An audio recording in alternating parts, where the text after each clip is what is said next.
I've got a question here, actually. Sorry, Chris, you were going to say something? I was going to say we've got a question about that.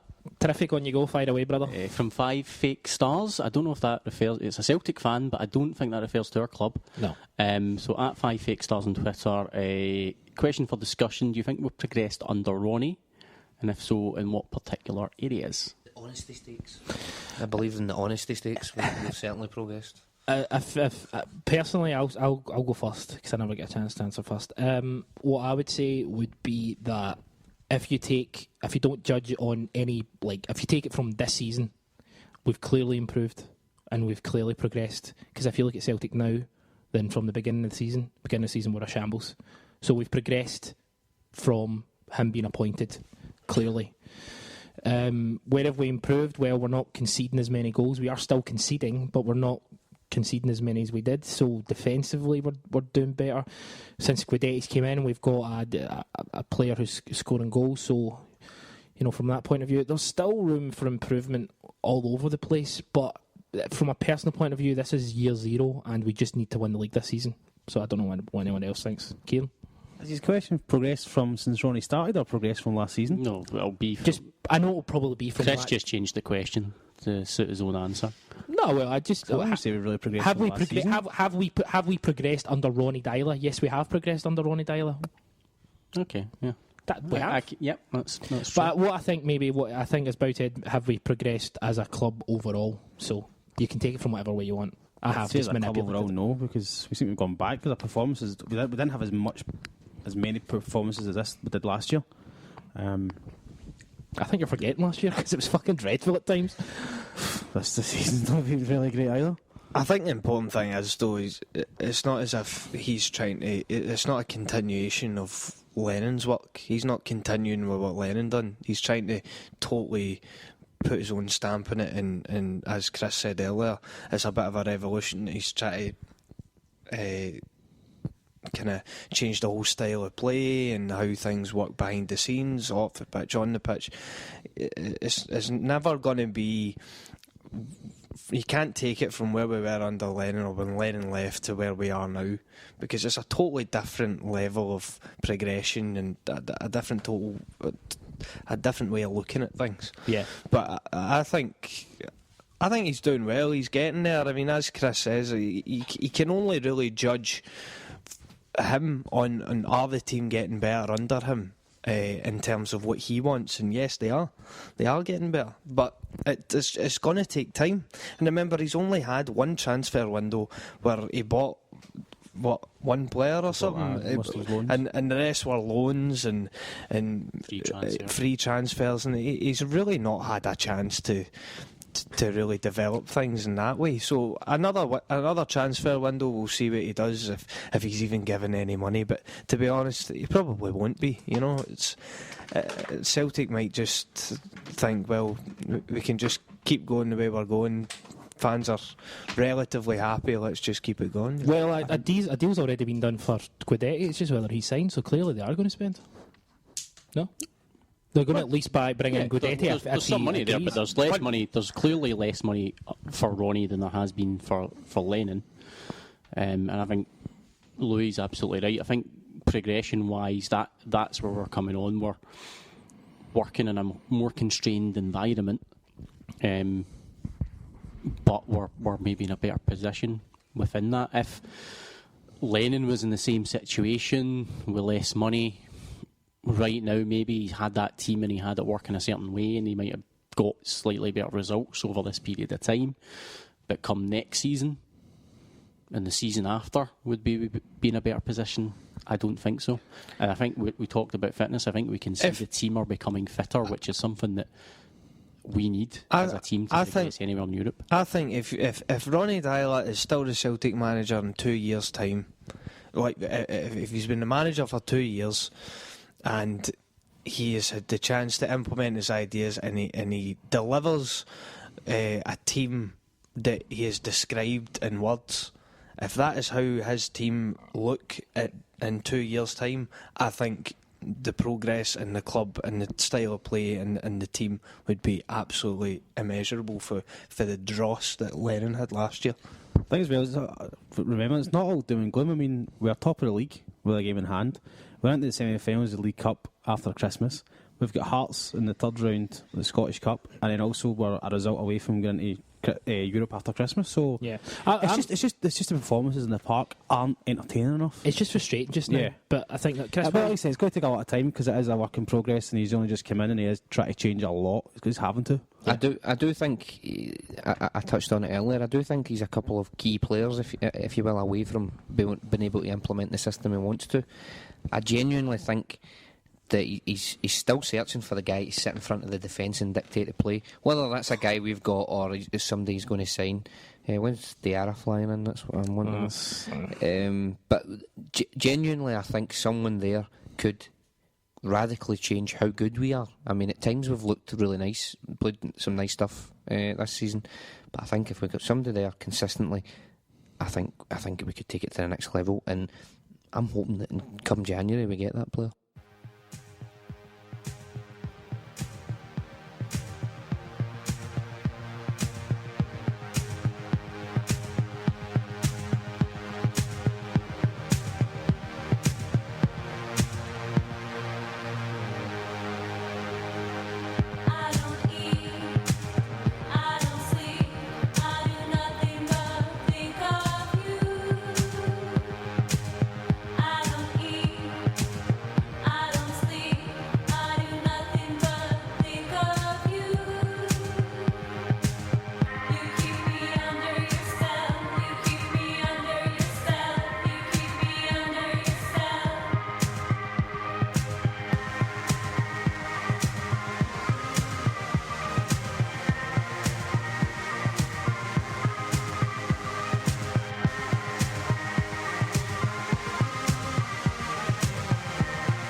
So, joining us now is Seth Dobson.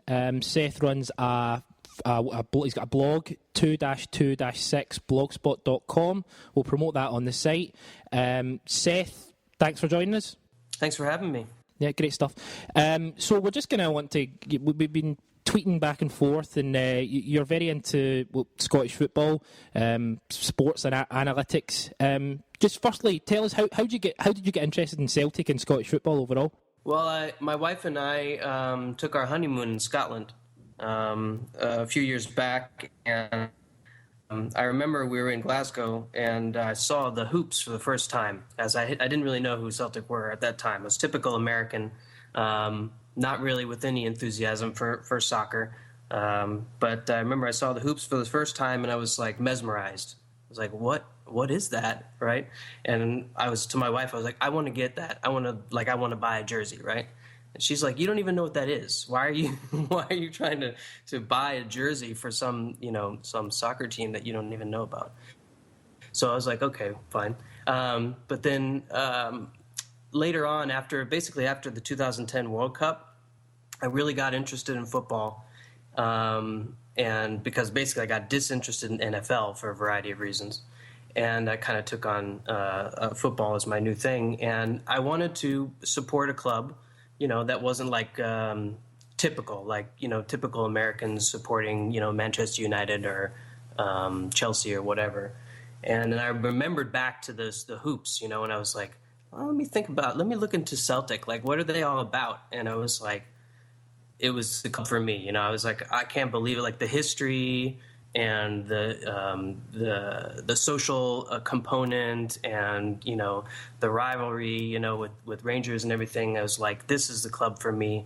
And then I started watching. It was Lenny's first full season, and obviously he's the kind of guy who inspires enthusiasm. So I just fell in love, and I knew I was a Celtic fan when I was starting to watch games and like hating watching the game because I was too nervous, and it was really meant a lot to me whether we won or lost. So that's kind of the story of how I came to be a Celtic supporter.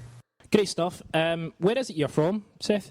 Right now I live in Phoenix, Arizona, but I'm originally from the Midwest of the United States, Illinois. Kind of farm country, a lot of corn. We all love John Hughes, so and Colm. Just before we kind of talk about what you're doing on your blog and stuff, and even just to get your opinion on Celtic this season, how big are Celtic? I mean, we've asked this to a few different people, but obviously you live you're not on the East Coast or the West Coast. I mean, do they have a kind of big presence in the kind of middle states of America? We have a Celtic supporters club in Phoenix, Arizona. They get together at I forget the name of the pub, but for every game they watch. So we have a few here locally, and then. But in terms of the presence kind of in the middle part of the states, I think you find it in pockets, it's not as ubiquitous of a presence or a name as, some of the bigger clubs in Europe, or from clubs from bigger leagues, I should say, I mean, the thing for us is like, it's really hard to watch Celtic on TV. So I think that's kind of the biggest issue, unless we're talking about Europa League or Champions League. And I think the win over Barcelona was a big factor in maybe getting people more interested. And again, the hoops, the jersey itself actually does have an effect on people. I've seen people wearing the jersey, wearing the hoops, who you ask them like, oh, you're a Celtic supporter, and they're like, no, I just like this shirt. So there is that side of it as well. Seth, I was just going to ask this. Recently there's been kind of publicised things from Celtic about the kind of academy links that they have over in America, and there seems to be a few different ones, and maybe there's groups of kids coming over from America and training at kind of Parkhead, but there's also coaches that go out to America and train the kids. Does that ever get any exposure in the States, kind of the links from clubs like Celtic kind of overseas and what they do for the kind of development of soccer or